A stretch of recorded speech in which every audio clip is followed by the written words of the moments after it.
좋으신 아버지 하나님, 하나님의 은혜로 또 새날을 주시니 감사를 드립니다. 이날도 주님의 인도하심을 따라 복된 하루가 되도록 인도하시고 주의 말씀을 삼가 우리 심령 속에 잘 기억하고 그 말씀을 따라 살아가는 복된 날 되게 하시옵소서. 이 나라 이 백성도 하나님 복되게 인도해 주시기를 원하오며 이 새벽에 주님의 은혜를 사모하는 주의 자녀들마다 하나님께서 새롭게 하시고 능력과 은혜로 인도해 주옵시고 연약한 심령들 강건하게 하시며 또 치료의 은혜로서 주의 자녀들마다 붙으시고 인도해 주옵소서. 예수님의 이름으로 기도하옵나이다. 아멘. 하나님 말씀은 에스겔 33장 21절부터 마지막 절까지 말씀입니다. 우리가 사로잡힌 지 12째 열째 날 다섯째 날에 예루살렘에서부터 도망하여 온 자가 내게 나와 말하기를 그 성이 함락되었다 하는데 그 도망한 자가 내게 나오기 전날 저녁에 여호와의 손이 내게 임하여 내 입을 여시더니 다음 아침 그 사람이 내게 나올 그때에 내 입이 열리기로 내가 다시는 잠잠하지 아니하였노라. 여호와의 말씀이 내게 임하여 이르시되 인자야, 이 이스라엘의 이 황폐한 땅에 거주하는 자들이 말하여 이르기를 아브라함은 오직 한 사람이라도 이 땅을 기업으로 얻었나니 우리가 많은즉 더욱 이 땅을 우리에게 기업으로 주신 것이 되느니라 하는도다. 그러므로 너는 그들에게 이르기를 주 여호와께서 이같이 말씀하시되 너희가 고기를 핏째 먹으며 너희 우상들에게 눈을 들며 피를 흘리니 그 땅이 너희의 기업이 될까 보냐. 너희가 칼을 믿어 가증한 일을 행하며 각기 이웃의 아내를 더럽히니 그 땅이 너희의 기업이 될까 보냐 하고 너는 그들에게 이르기를 주 여호와께서 이같이 말씀하시되 내가 나의 삶을 두고 맹세하노니 황무지에 있는 자는 칼에 엎드러뜨리고 들에 있는 자는 들짐승에게 넘겨 먹히게 하고 산성과 굴에 있는 자는 전염병에 죽게 하리라. 내가 그 땅이 황무지와 공포의 대상이 되게 하고 그 권능의 교만을 그치게 하리니 이스라엘의 산들이 황폐하여 지나갈 사람이 없으리라.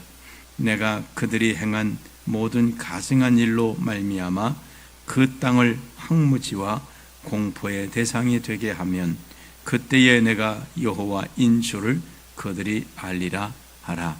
인자야, 내 민족이 담 곁에서와 진문에서 너에 대하여 말하며 각각 그 형제와 더불어 말하여 이르기를 자 가서 여호와께로부터 무슨 말씀이 나오는가 들어보자 하고 백성이 모이는 것 같이 내게 나오며 내 백성처럼 내 앞에 앉아서 내 말을 들으나 그대로 행하지 아니하니 이는 그 입으로는 사랑을 나타내어도 마음으로는 이익을 따름이라.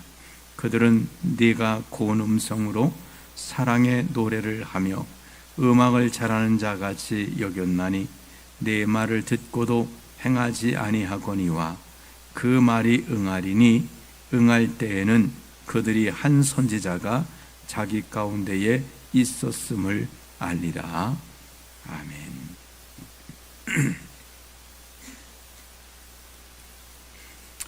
예, 오늘 말씀에 보니까 에스겔이 바빌론의 포로로 붙들려가 있고 그 다음에 이게 날짜를 말하는데 한 시간이 좀 지난 후겠지요. 그래서 그 예루살렘이 망하고 예루살렘이 망할 때 거기에서 피해서 도망온 자가 이제 바벨론으로 달려왔습니다. 왜 바벨론으로 왔는지는 내용은 소개가 되고 있지는 않지만 어쨌든 이 사람이 에스겔에게 도망을 왔는데, 학자들에 의하면 한 1년 반 정도, 그러니까 예루살렘이 망하고 한 1년 반 정도 시간이 있었지 않나, 그렇게 추정하기도 합니다. 어쨌든 예루살렘이 망하고 망한 다음에 왔으니까 그 시간이 좀 걸렸겠죠. 바로 왔는지 쉬었다 왔는지 알 수 없지만, 그래서 이 사람이 오기 바로 전날 저녁에, 그러니까 이 사람이 왔을 때가 아니라 오기 전 바로 그 전날 밤에 에스겔의 입이 열렸다, 하나님이 열어주셨다. 그 말은 하나님께서 이제 이 사람이 올 것을 아시고 에스겔에게 어떤 이제 징조를 주신 거죠. 그 다음날 이 사람이 나올 때 이제 에스겔의 입이 열렸다고 해요. 입이 열렸단 말이 이제 하나님의 말씀을 다시금 전하기 시작했다, 하나님 말씀이 에스겔에게 임하기 시작했다는 말씀이죠. 자, 어떤 말씀이 임했을까요? 24절에 인자야, 이 이스라엘의 이 황폐한 땅에 거주하는 자들이 말하여 이르기를, 아브라함은 오직 한 사람이라도 이 땅을 기업으로 얻었나니 우리가 많은즉 더욱 이 땅을 우리에게 기업으로 주신 것이 되느니라 하는도다.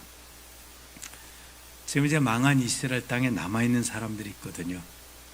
그러니까 여기저기 도망가 숨어있는 사람, 그 다음에 거기 또 성에 남겨져서 있는 사람, 뭐 이렇게 소수지만 남아있는 사람이 있는데, 이 사람들이 지금 뭐라고 말하냐면, 아브라함은 한 사람이라도 이 땅을, 그 가나안 땅을 기업으로 얻었다는 거예요.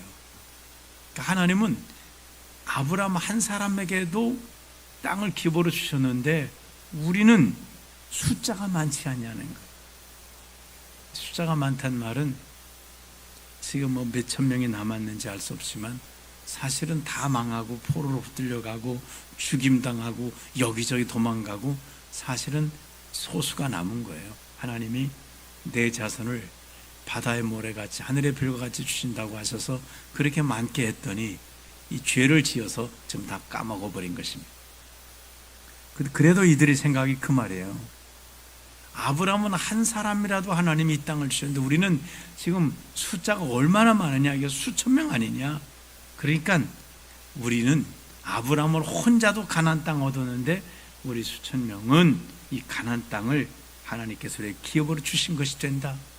다시 말하면 예루살렘과 가나안 땅은 우리 기업으로, 우린 망하지 않고 이거 차지하고 이거 누릴 수가 있어. 예, 그 말입니다.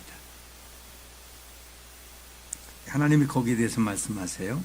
25절, 그러므로 너는 그들에게 이르기를, 주 여호와께서 이같이 말씀하시되 너희가 고기를 핏째 먹으며 너희 우상들에게 눈을 들며 피를 흘리니 그 땅이 너희의 기업이 될까 보냐. 그러니까 가나안 땅을 얻는 것은 사람의 숫자가 많고 적은 데 있는 게 아니라는 거예요. 그 가나안 땅은 하나님께서 하나님 말씀을 순종하고 하나님이 기뻐하신 뜻을 행할 때 하나님이 주시는 것이지, 숫자가 많으니까 우리가 얻고 숫자가 적으니까 못 얻고, 그게 아니라는 거예요. 근데 이 사람들은 지금 생각을 잘못하고 인간적인 생각을 하는 거예요. 아브라함 혼자도 얻었는데 우리는 지금 거기에 보면 얼마나 숫자가 많아, 그러니 하나님 우리에게 주신 땅이야, 이렇게 생각하는데 하나님은 아니라는 거예요. 너희가 내 말을 순종하지.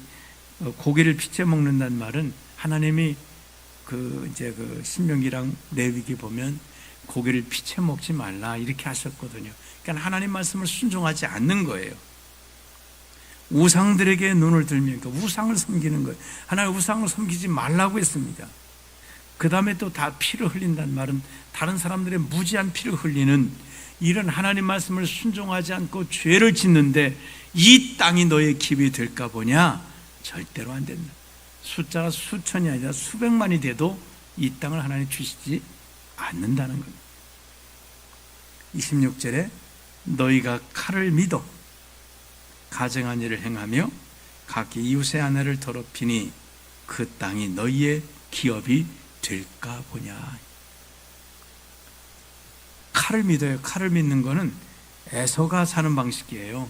에서가 이삭이 축복할 때 너는 칼을 믿고 생활하겠고 그랬습니다. 칼을 믿는 거는 뭘 믿지 않는 거예요? 하나님을 믿지 않는 거예요. 검을 쓰는 자는 검으로 망한다 그랬습니다. 그러니까 칼을 믿고 살아요. 칼을 믿는다는 말은 하나님보다는 애국을 믿고 다른 나라를 믿고 자기들이 어떤 이걸 믿고 그 다음에 각 이웃의 아내를 더럽히니 이웃들에게 악을 행하는, 그런데 그 땅이 너희의 기업이 될까 보냐. 그러니까 가나안 땅은 하나님 누구에게 주시는 걸까요? 하나님의 말씀에 순종하는 자에게 그 땅을 주시는 거예요. 하나님의 기업은 누가 얻느냐? 하나님 말씀에 순종하는 자가 그 땅을 기업으로 얻게 되는 것입니다. 27절에 너는 그들에게 이르기를, 여기 그들은 아브라함은 혼자도 얻었는데 우리는 숫자가 많으니까 우리에게 주신 거다. 우리 이 땅 지킬 수 있어. 그런 사람들이죠. 너는 그들에게 이르기를 주 여호와께서 이같이 말씀하시되 내가 나의 삶을 두고 맹세하노니 황무지에 있는 자는 칼에 엎드러지고, 지금 황무지에 도망가 있어요. 그리고 이스라엘 땅이 황무지입니다. 그리고 그 땅을, 이스라엘 땅을 우리에게 주셨다고 하니 그들에게 그건 칼에 엎드려지고 들에 있는 자는 들짐승에게 넘겨주어 먹히게 되고 산성과 굴에 있는 자는 전염병에 죽게 하리라. 그 땅을 기업으로 못 얻는다는 거예요.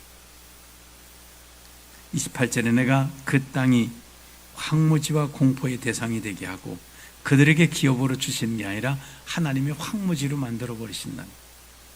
그 다음에 공포의 대상, 아주 완전히 망한, 마치 무슨 폐가처럼 만들어 버리시겠다는 거죠. 그 권능의 교만을 그치게 하리니, 이제 우리 아브라함 혼자도 얻는데 우리는 많다 하는 이런 교만을 말할 수 없도록 만들어 버리신, 이스라엘의 산들이 황폐하여 지나갈 사람이 없으리라. 하나님이 완전히 황폐. 29절에 내가 그들이 행한 모든 가증한 일로 말미암아 그 땅을 황무지와 공포의 대상이 되게 하면 그때에 내가 여호와인 줄을 그들이 알리라 하라. 예, 그제서야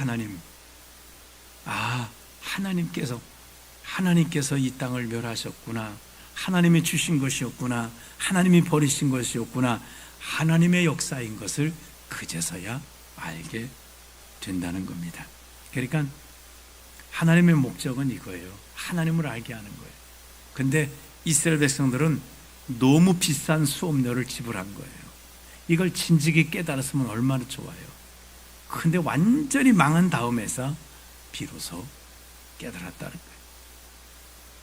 그렇습니다. 우리도 이 땅에 살아가면서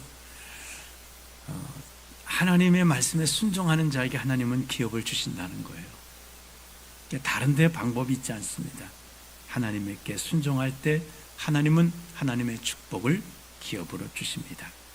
자, 이제 30절부터는 자, 이렇게 되니까 이스라엘 백성들이 이제 남아있는 자들도 그렇지만 이제 그 바벨론에 붙들려 왔던 자들도 이런 소식을 이제 들은 거예요.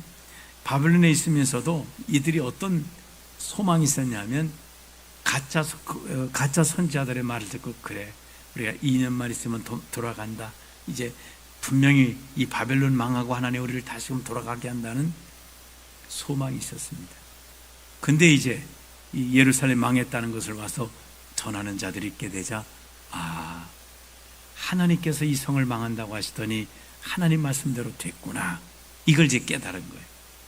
에레미야라든지 에스겔을 이 반역자로 생각했는데 반역자가 아니라 하나님의 말씀을 전한 선지자라는 것을 알게 되었어요.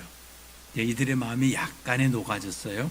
그래서 이들이 이제 에스겔에게 와서 에스겔에게 하나님 말씀을 들으려고 하는 거예요. 그리고 이제 30절 보면 인자야 내 민족이, 이제 그 바벨론에 있는 민족이 담 곁에서와 진문에서 너에 대하여 말하며, 이제 이슬이 몇 사람씩 모여서 에스겔에 대해서 말하는 겁니다.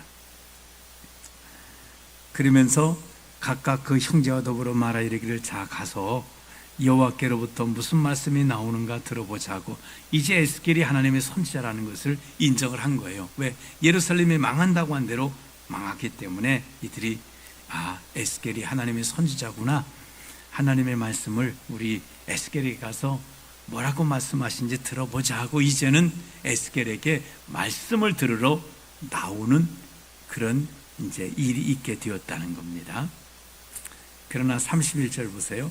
백성이 모이는 것 같이 내게 나오며 내 백성처럼, 그러니까 하나님을 잘 믿는 하나님 백성처럼 내 앞에 앉아서 내 말을 들으나 그대로 행하지 아니하니 이는 그 입으로는 사랑을 나타내어도 마음으로는 이익을 따름이라. 아직도 이제 변화가 덜 된 거예요. 이제 변화가 돼가긴 있는데 쉽게 말하면 한 10% 정도 이제 변화가 돼서 에스겔이 하나님의 선지자구나, 하나님 말씀을 말하는구나 하고 들으러는 오는데 여기 보니까 뭘까요? 듣기만 하지 그 말씀을 또 순종하진 않아요. 행하진 않아요. 네, 그 말입니다. 입으로는 사랑을 나타내요. 다시 말해 입으로는 에스겔을 하나님의 선지자라고 추앙하고 하나님을 인정하는데 그 말을 듣고 그 말대로 따르진 않습니다. 32절에 그들은 내가 고운 음성으로 사랑의 노래를 하며 음악을 잘하는 자같이 여겼나니 내 말을 듣고도 행하지 아니하거니와. 이제 이게 무슨 말이겠습니까? 왜? 그 노래를 우리가 이제 뭐 찬양을 들을 때도 감격하지만 뭐 어떤 가수가 부르는 노래를 부르면 눈물이 나고 감격하는 그런 일이 있습니다. 나이 드신 분들은 뭐 임영웅이 노래했더니 눈물이 막 쏟아지고 그 팬이 많다 그래요. 그 나이 드신 분들이 막 쫓아다니고 이제 그런 거예요. 이 이스라엘 백성들은 에스겔이 하는 말이 뭐 같으냐 하면 마치 고운 음성을 아주 노래를 잘하는 가수가 그 사랑을 노래할 때에 그 노래를 들으면서 막 감격해가지고 눈물이 나는 것 같은 이런, 그러니까 위로를 받는다는 거예요. 그 노래를 부르면 얼마나 위로가 되겠어요. 위로를 받는. 에스겔이 말하는 하나님 말씀을 그렇게 하겠다는 거예요. 왜냐하면 에스겔이 지금 어떤 말씀을 하죠? 에스겔이 하는 말 중에 이제 바벨론이 망한다는 거예요. 그러니 얼마나 기분이 좋아요. 애굽이 망한다는 거예요. 그때 얼마나 좋아요. 에돔이 망한다는 거예요. 여러 나라들이 다 심판받고 하나님 망한다는 거예요. 그리고 이스라엘이 또 회복된다는 거예요. 그 말을 들을 때 얼마나 좋아요, 마음이. 그러니까 위로를 받는 거예요, 위로를.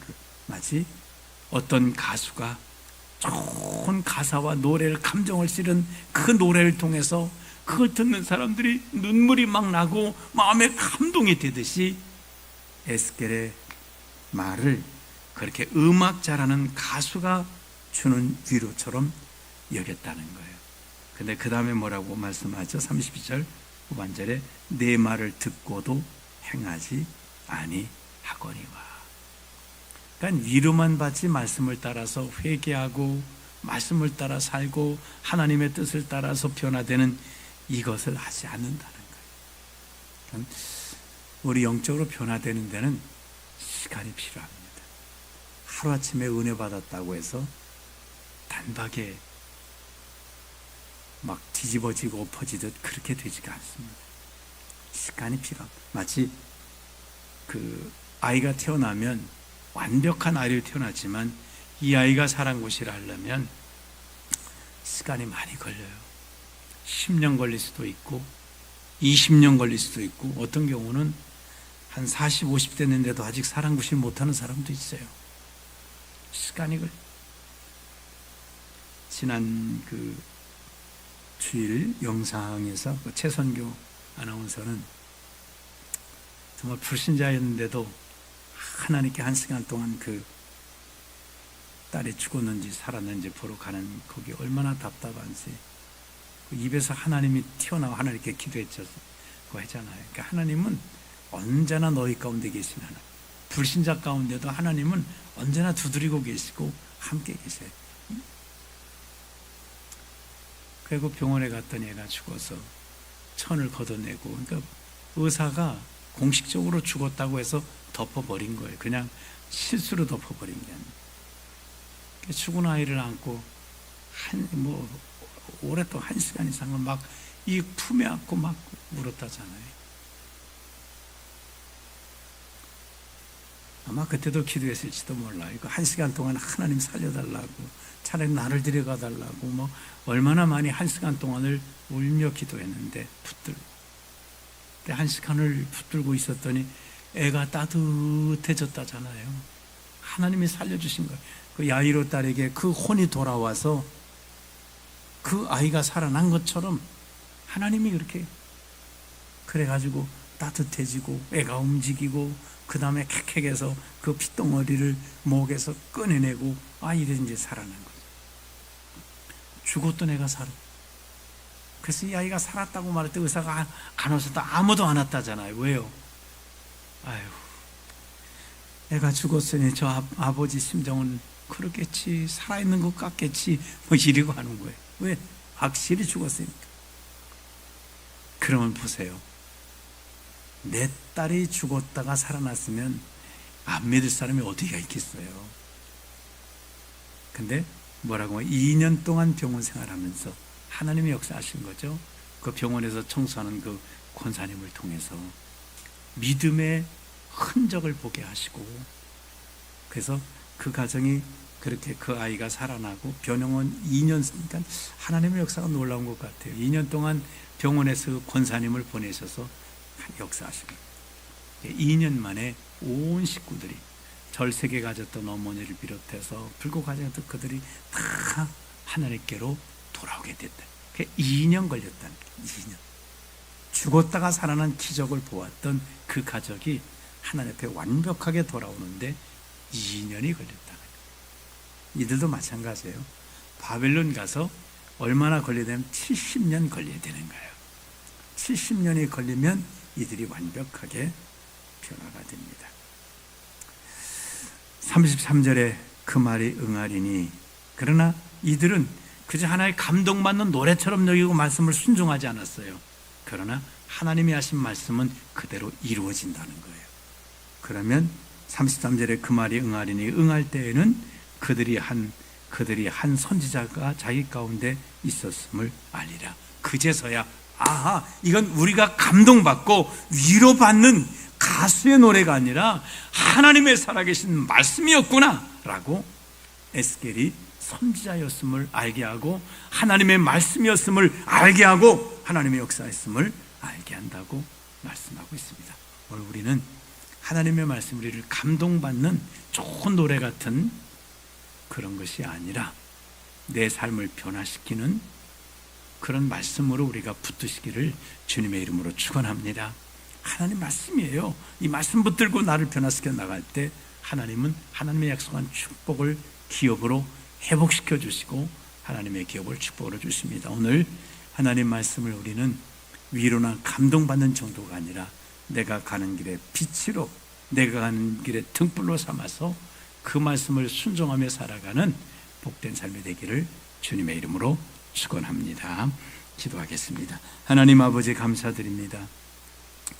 이스라엘 백성들은 하나님의 말씀으로 여기지 못하고 그저 선지자의 개인적인 말로, 때로는 반역하는 말로 여겨 핍박을 하기도 하고, 때로는 그저 위로를 주는 노래 잘하는 가수가 감동적인 노래를 불러서 내 마음을 위로하기도 하고 힘을 주기도 하고 그저 마음에 큰 평안을 주기도 하는 그런 노래 잘하는 가수의 노래로 받아들이기도 했지만, 하나님은 그 말씀을 반드시 이루시는 말씀을 선포하시는 것이었습니다.